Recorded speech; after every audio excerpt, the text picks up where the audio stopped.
Bienvenidos a Esperanza Vence. Welcome to Esperanza Vence. Please check out esperanzavence.com for more information.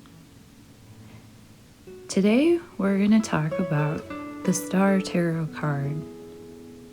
In the traditional Rider-Waite deck, it looks a little bit different than the image that you see here. This is an image that I drew that's just a little bit different, probably for both vanity and copyright reasons. I'm depicting myself as the character throughout all of the archetypes of each and every tarot card, and here I'm depicted as the star character. And then you'll notice that the bird in the background, instead of being like, in my opinion, that bird in the traditional card looks like a bird of paradise, but I chose to use a owl because I wanted to represent the wisdom and the singularity of knowledge of your soul. This is a soul card. This is a card about your soul, your deep wishes, and your spiritual protection. The star card, my version of it, I delved a bit into the numerology of the number 17, which breaks down into a 1, a 7, and 1 and 7 is 8. In this card, you'll see that there are 8 stars in the sky. There's one big star, which represents the protection and singularity of wisdom of her soul, protecting and guiding her almost like her higher self, or protection from the heavens, protection from God or the angels, or however you can interpret that with words.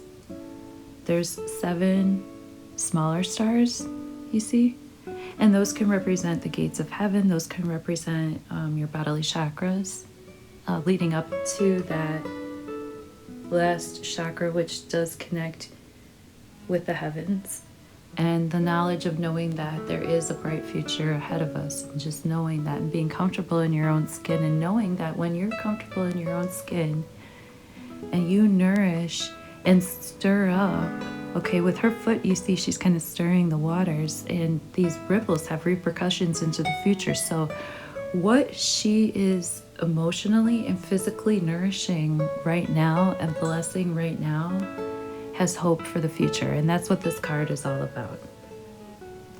In my version, you see that there's 7 lotus flowers, and to me, lotus flowers really are symbolic of balance and femininity and beauty and earth and wetness together.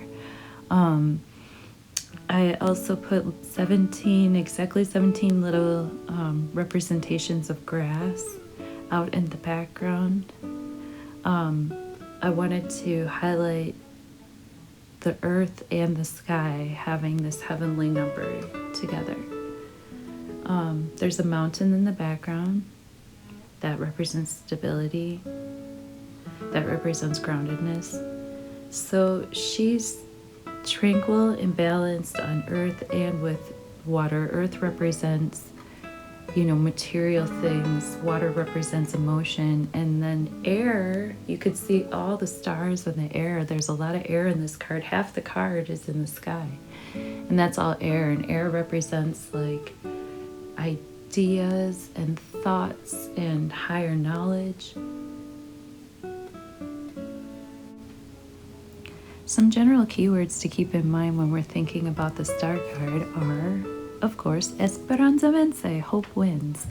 When the star card shows up in a tarot reading that you're doing, you know that whatever you're reading about or what energies are coming in are hopeful for the future, that there will be success in the future. It's a card of good luck, fresh starts, a bright future, wishes granted, divine feminine energy, heavenly protection, peace, blessings, tranquility, and spiritual cleansing. We delved into the numerology a little bit before, but again, here you can see visually that the number 17 breaks down into 1 plus 7, which equals 8. 1 is a number of victory, wisdom, and truth. 1 is represented as the singular knowledge of wisdom, not necessarily wisdom gained within a group. Number 7 represents heaven. 7 is for heaven. It's for good luck, hope. It's a kind of a wait and see energy. It's the type of energy that, like, you hope you strike a 7, but then you have to see what happens next. It's always about what happens next. Number 8 is an earthly number. That's a number of infinity. It's the earth and the heavens infinitely sort of dancing together, just like our cells, just like our universe, just breathing in and out and in and out and dancing and weaving. Okay, this is a number of earth, bread, basically money that you get, you earn, money that you've earned from work. Not necessarily like an inheritance or anything that just falls from the sky, but 8 is a number of money that you earned. Okay, so if you do receive blessings from the star, just know that it was earned. It might have been lucky and it might have been out of nowhere, but it was earned, spiritually speaking. The astrology of this tarot card correlates to the astrological sign of Aquarius, which is between the 20th of January and the 18th of February. Thereabouts, I guess we're on the Gregorian calendar or the Julian, or I don't know, but anyway, as far as the moon is concerned, it's right about then. The element representing Aquarius is the air element, which air element deals again with thoughts, ideas. In this case with Aquarius, it's particularly progressive thoughts and unique ideas. The planet Uranus is what rules this sign in the zodiac, and Uranus is a planet of surprises, okay, shakeups, whether pleasant or unpleasant. And Uranus was discovered quite a while after astrology was created. So initially the sign of Aquarius was ruled by the planet Saturn, which is a very stern planet, but it also creates shakeups and changes. Like, you're not going to disagree with Saturn. Saturn will do what it needs to do, like it or not. Saturn is more traditional. Uranus is progressive. Saturn is rules and regulations, and Uranus is, new ideas, new ways of doing things, driving a different route, So some people say that the sign of Aquarius, like the nighttime or the darker or the more like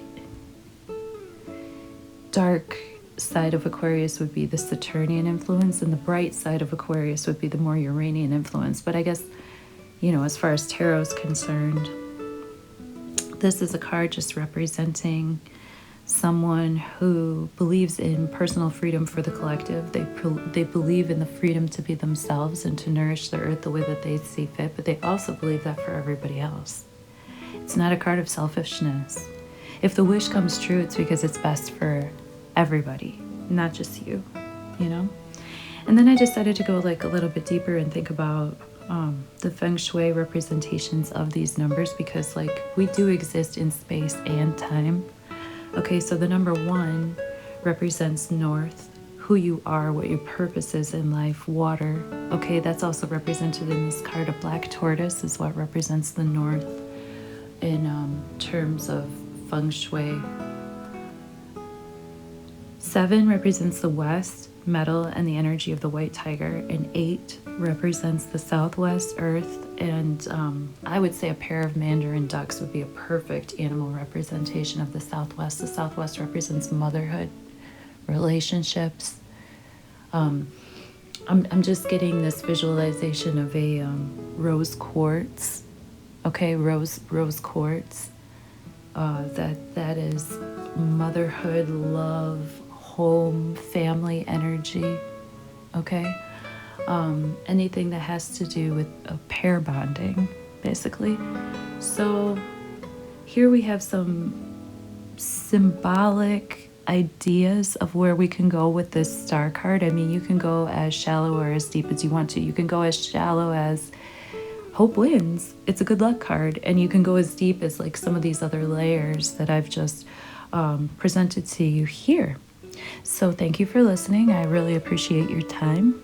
And if you could please subscribe to my YouTube channel and check out esperanzavence.com. Talk soon.